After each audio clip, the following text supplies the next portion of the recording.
Hello everyone, this is Rambir Singh. I welcome you once again at Ujjwal Study Point YouTube channel।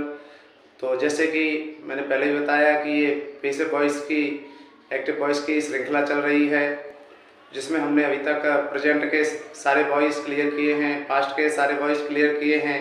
आज हम पढ़ेंगे future के voice पढ़ेंगे और future में प्रेजेंट जो है इंडेफिनिट के वॉइस पढ़ेंगे। फ्यूचर इंडेफिनिट, क्योंकि फ्यूचर कंटीन्यूअस और फ्यूचर परफेक्ट कंटीन्यूअस में बनता नहीं है, तो इसमें सिर्फ दो ही टेंस के पैसिव वॉइस बनते हैं, फ्यूचर इंडेफिनिट टेंस और फ्यूचर परफेक्ट टेंस। तो आज हम फ्यूचर इंडेफिनिट को पढ़ेंगे। तो पढ़ने से पहले एक छोटी सी ट्रिक वही फिर देख लेते हैं।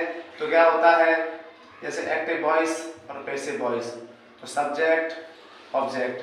तो जब ये जब पैसिव बनेगा तो सब्जेक्ट के स्थान पे क्या आ जाएगा, ऑब्जेक्ट आ जाएगा, और ऑब्जेक्ट के स्थान पे क्या पहुंच जाएगा, सब्जेक्ट पहुंच जाएगा। ठीक है, तो कहीं ना कहीं ये आपस में क्या कर लेते हैं, जो है सब्जेक्ट और ऑब्जेक्ट ये आपस में बदल जाते हैं। जहाँ सब्जेक्ट होता है वहाँ ऑब्जेक्ट आ गया, और जहाँ ऑब्जेक्ट है वहाँ सब्जेक्ट आ जाता है। और तीसरी कंडीशन आती है V3। तो अगर हमें यहाँ पे V3, तो जब भी पैसिव बनाएंगे हमें V3 लगाना होगा। तो ये कुछ सामान्य सी ट्रिक थी, तो हम देख लेते हैं। तो एफर्मेटिव सेंटेंस का स्ट्रक्चर बनेगा ऑब्जेक्ट विल या सेल, उसके बाद लगेगा बी, यानी कि ऑब्जेक्ट यदि आई भी है, ध्यान रखना मैं इधर लिख देता हूं, यदि ऑब्जेक्ट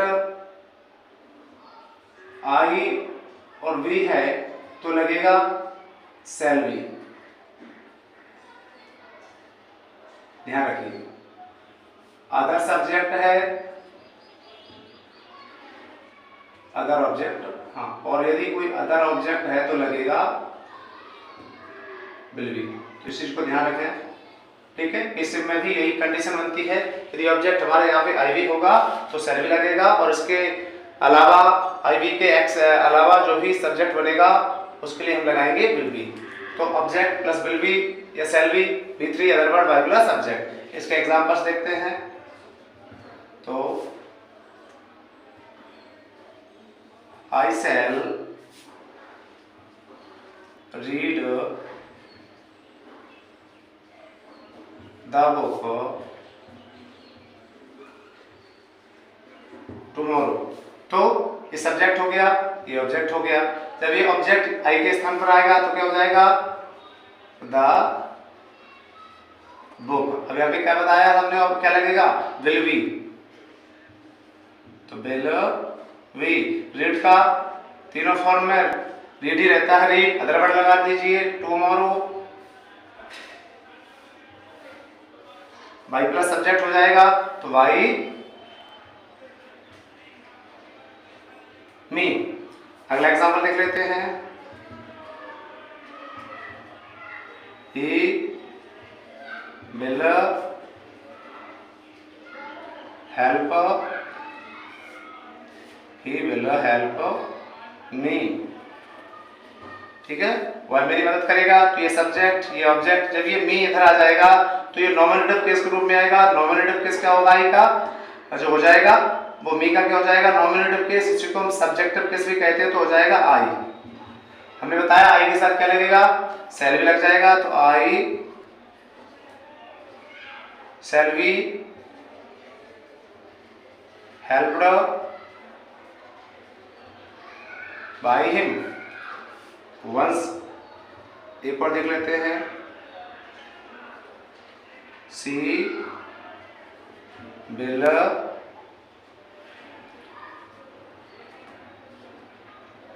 ड्राइव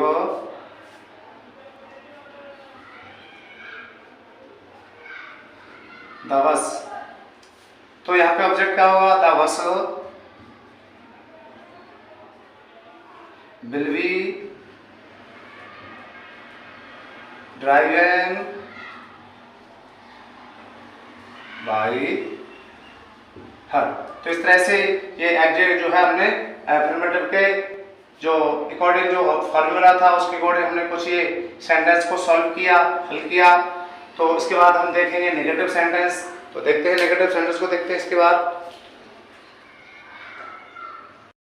तो नेगेटिव सेंटेंस का स्ट्रक्चर है ना, ऑब्जेक्ट बिल या सेल, उसके बाद लगेगा नोट, नोट के बाद लगेगा वी, और वी के बाद लगाना है वी3 के बाद अदर वर्ड है तो लगा दीजिए, फिर उसके बाद बाई और सब्जेक्ट। तो एग्जांपल देख लेते हैं। तो यू विल नॉट सेंड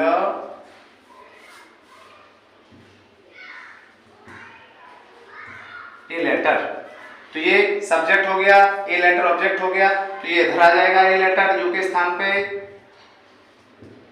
तो ए लेटर तो क्या हो जाएगा, विल नॉट, नॉट के बाद क्या लगाना है, देखो वी, तो वी लगा दिया, सेंड का वी3 हो जाएगा सेंट, सेंट का क्या हो जाएगा वी3 सेंट। अब क्या भेज रहा था, कौन भेज रहा था, बाई यू। इसके बाद नेक्स्ट देखते हैं, I shall not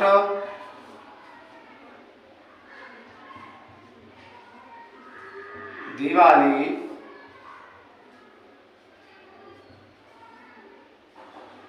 next year, कि मैं अगले साल दिवाली नहीं मनाऊंगा। तो अब यहाँ पे आई सब्जेक्ट है, ये सब्जेक्ट हो गया, ये ऑब्जेक्ट हो गया, ये नेक्स्ट ईयर, ये अदर वर्ड हो गया। तो दिवाली लाएंगे आई के स्थान पे, तो दिवाली विल नॉट के बाद लगा दी जाएगा वी, और फिर क्या हो जाएगा सेलिब्रेट, ओ सॉरी यहाँ पे गड़बड़ हो गया, हाँ shall not celebrate दिवाली, गलती होगी पर छूट गई, नेक्स्ट ईयर ये हो जाएगा। तो दिवाली ऑब्जेक्ट हो गया, सब्जेक्ट के स्थान पर आ गया, विल नॉट बी, अब वी3 क्या हो जाएगा सेलिब्रेटेड,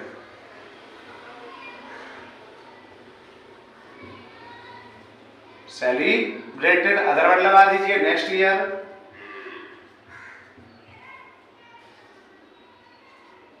नेक्स्ट ईयर, और by me.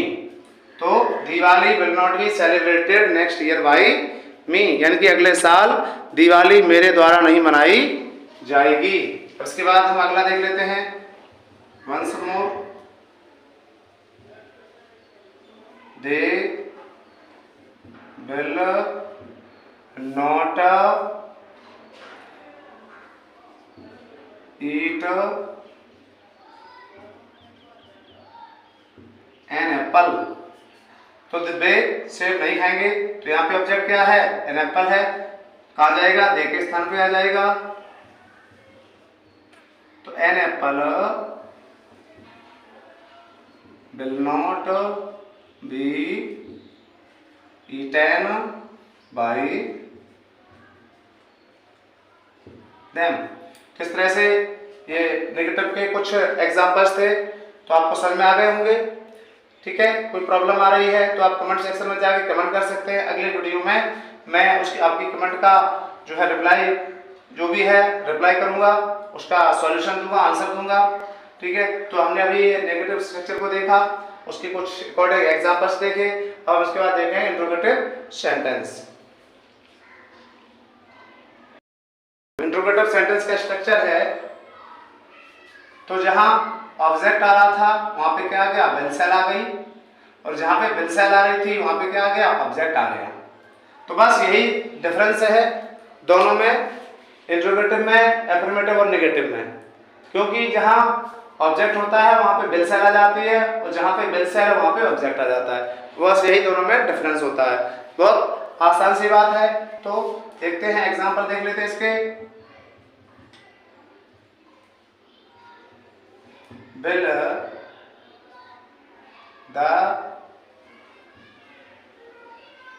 teacher teach a lesson? Question mark. तो अब यहाँ पे ऑब्जेक्ट क्या है, ए लेसन, तो ए लेसन के अकॉर्डिंग हमें हेल्पिंग वर्ब लेनी होगी, क्योंकि आई भी नहीं है तो विल ही रहेगा। विल ए लेसन, अब ऑब्जेक्ट के बाद क्या लगेगा, वी लग जाएगा, वी लगा दीजिए, वी, उसके बाद टीच का हो जाएगा taught,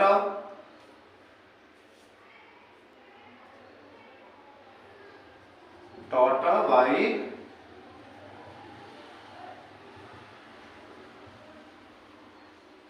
question mark. Next example, will, इसे हम नेगेटिव बनाते हैं, तो विल सी नॉट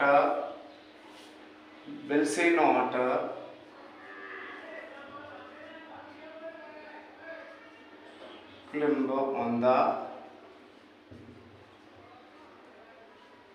ट्री। तो यहाँ पे विल है, सी है, तो ऑब्जेक्ट क्या हो जाएगा, द ट्री, उसके अकॉर्डिंग हेल्पिंग में लगाएंगे तो विल ही रहेगा, विल द ट्री।